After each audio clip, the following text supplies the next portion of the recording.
मसीह यीशु के जिंदा जलाली बाबरकत नाम में आप सबकी सलामती हो। मेरा नाम मुबशरा परवीन अमजद है और मैं ग्रेस चैनल की बड़ी शुक्रगुजार हूँ। मैं CPA चर्च से ताल्लुक़ रखती हूँ और मैं आज आपके सामने खुदावंद के कलाम को बयान करना चाहूँगी। आइए मेरे साथ हम खुदावंद के कलाम में से सीखेंगे मिलकर। यूहन्ना की अंजील उसका पहला बाब और उसकी 12वीं और 13वीं आयत। खुदा के कलाम में यूँ लिखा है, लेकिन जितनों ने उसे कबूल किया उसने उन्हें खुदा के फर्जंद बनने का हक बख्शा, यानी उन्हें जो उसके नाम पर ईमान लाते हैं। वो ना खून से, ना जिस्म की ख्वाहिश से, ना इंसान के इरादा से, बल्कि खुदा से पैदा हुए हैं। आमीन। मेरे अजीज़ों, मुकद्दस यूहन्ना फरमाता है कि उन सबों ने, जितनों ने उसे कबूल किया, यानी उन सबों ने जिन्होंने अपनी ज़िंदगी को नए सिरे से शुरू किया, यानी कि जिन्होंने मसीह के कफ़ारे पर ईमान लेकर आए, तौबा की और नजात को हासिल किया और मसीह यीशु के खून से खरीदे गए और मसीही ख़ानदान में शामिल हुए, उन्हें खुदा ने अपने फर्जंद होने का हक बख्शा। आमीन।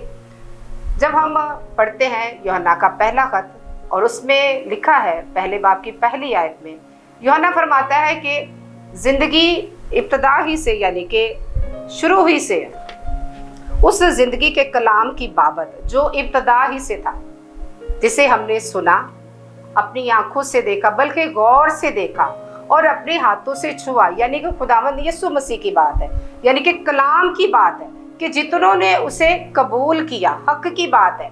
कलाम जो है वो हक जो है वो कलाम को जाहिर कर रहा है कि जितने उसे कबूल करते हैं, मसीह यीशु को कबूल करते हैं, मसीह को पहन लेते हैं, नए सिरे से पैदा हो जाते हैं और फिर उन्हें हमेशा की ज़िंदगी हासिल होती है, क्योंकि जिसके पास बेटा है उसके पास ज़िंदगी है।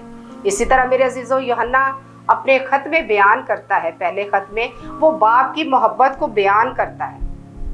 वो कहता है कि देखो बाप की मोहब्बत कैसी है कि हम उसके फर्जंद ठहरे और हम हैं भी।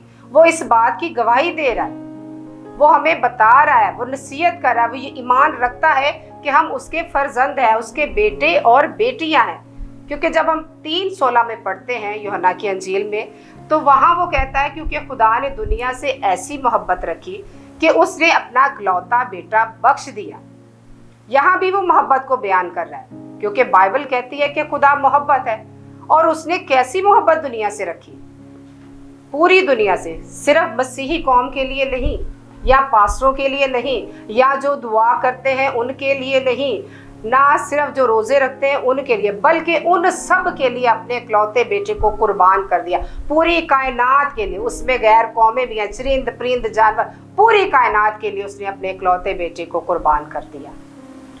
मेरे अजीजों, ये उसकी मोहब्बत है और वो कहता है जो कोई उस पर ईमान लाए, खुदावंद यीशु मसीह पर ईमान लाएगा, वो हमेशा की ज़िंदगी का वारिस होगा। क्योंकि जिसके पास बेटा है उसके पास ज़िंदगी है, क्योंकि वो ज़िंदगी कसरत से देना चाहता है मेरे अजीज़ों। इसलिए तो यूहन्ना इस्तकबागी इसकी गवाही देता है।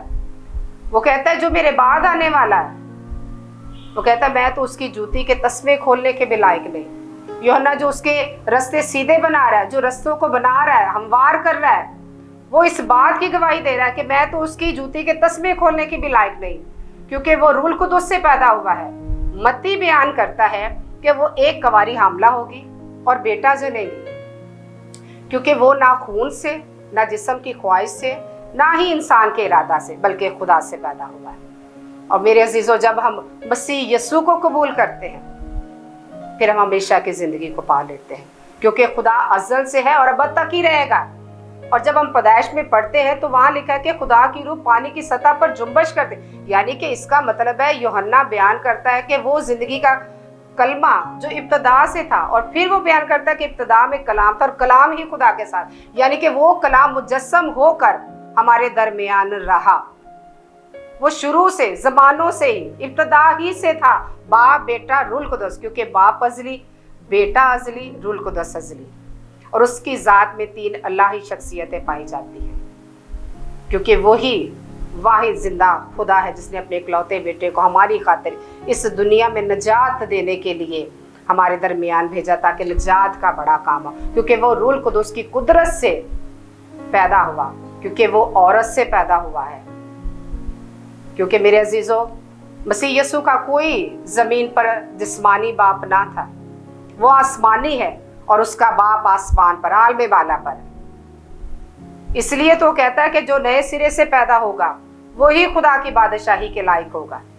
जब हम नए सिरे से पैदा होते हैं, जब हम पुराने एहतनामे में पढ़ते हैं तो वहाँ लिखा है कि बदी बहुत बढ़ गई, बहुत से पैगंबर नबी आए और सबने गुनाह किया और खुदा के जलाल से महरूम रहे, मगर किसी के वसीला से निजात का काम ना हो सका।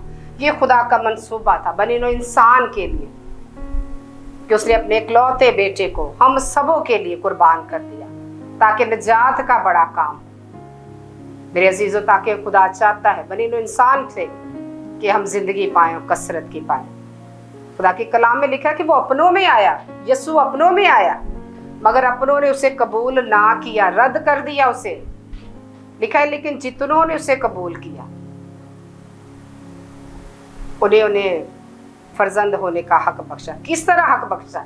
हम किस तरह खुदा के फर्जंद ठहर सकते हैं? जब हम नए सिरे से पैदा होते हैं, जब हम नई पैदाइश में दाखिल होते हैं, जब हम पुरानी इंसानियत को छोड़कर नई इंसानियत में दाखिल हो जाते हैं, जब मसीह यीशु के कफारे पर ईमान लाते हैं, तौबा करते हैं, निजात को पहन लेते हैं, यीशु को पहन लेते हैं। जब यीशु हमारी जिंदगी में आता है, वो कलमा जो मुजस्सम होकर इस जमीन पर आया ताकि हम जिंदगी पाए, हम निजात पाए, हम नई पैदाइश में दाखिल हो सके। जब हम, मेरे अजीजों, हम नई पैदाइश में दाखिल होते हैं, नई इंसानियत को पहन लेते हैं, यीशु को पहन लेते हैं, उसके कफारे पर ईमान लाते हैं, फिर हम बादशाही के वारिस ठहरते हैं। क्योंकि यीशु बादशाही की मनादी करने आया, क्योंकि उसका बाप आलमे बाला पर तख्त नशीं है और वो कहता है जहाँ मैं हूँ वहाँ तुम भी हो। वो नूर है, वो नूर बनकर इस दुनिया में आया ताकि तारीकी और नूर को जुदा किया जाए, क्योंकि तारीकी और नूर का कोई मेल नहीं। और जब नूर यीशु हमारी ज़िंदगी में आता है तो फिर अजीज़ों हमारी ज़िंदगियाँ रोशन हो जाती है। और फिर वो कहता है रूल कुदुस वो हमें इनाम में दे गया, क्योंकि बाप अजली, बेटा और रूल कुदुस भी अजली है। वो कहता है मैं जाता हूँ, बाप से दरख्वास्त करता है कि मैं जाता हूँ, तुम्हारे लिए दूसरा मददगार भेजता हूँ। और रूल कुदुस उसने हमारे लिए दूसरा मददगार भेजा जो हर वक्त हमारी रहनुमाई करता है। जब हम नए सिरे से पैदा होते हैं फिर वो हमें गिरने नहीं देता, वो हमारी सलाहकारी करता है, वो हमारी तंबीह करता है। और जब ये कलाम हमारी ज़िंदगियों में आता है मेरे अजीज़ों, फिर हम नई पैदाइश में, नई ज़िंदगी में जाते हैं और यीशु को पहनकर हमेशा की ज़िंदगी को हासिल करते हैं। इसलिए मेरे अजीज़ों, अगर हम चाहते हैं कि हम आसमान की बादशाही के वारिस ठहरें, क्योंकि उसने हमें बादशाही के लिए ही बनाया, वो हमें लेने के लिए, उसकी तैयारी के लिए आए ताकि हम आलमे बाला तक जा सकें। इसलिए यीशु कहता है मैं जाता हूँ, तुम्हारे लिए दूसरा मददगार, रूल कुदुस हमें बख्शा गया है, हमारा दूसरा मददगार। लेकिन ये तब होगा जब हम उसे अपनी ज़िंदगी में काम करने देंगे, जब हम उसे कबूल करेंगे, उस कलमे पर, उस ज़िंदगी के कलमे पर ईमान लेकर आएंगे। फिर वो हमें अपनी ज़ात में शामिल कर हमें अपने मसीही ख़ानदान में शामिल कर लेता है। खुदावंद मुझे और आपको इस कलाम के वसीले बरकत। आमीन। आइए हम दुआ करेंगे।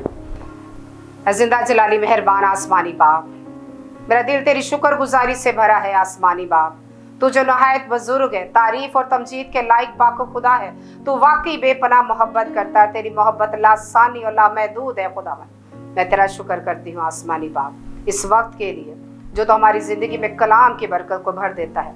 आज का कलाम खुदा पाक रू तेरा शुक्र करती हूँ जो तेरी रहनुमाई से बोला गया। खुदावंद तौफीक दे कि मुझ समेत जितनी जाने इस कलाम को सुने, अमल करे और कायम रखे अपने दिल में, ताकि तेरे खिलाफ गुनाह ना करें। आसमानी बाप फजल दे, इस स्टूडियो को बरकत दे और ज़्यादा इस टीम को बरकत दे, हमेशा ही तुझ में कायम हो।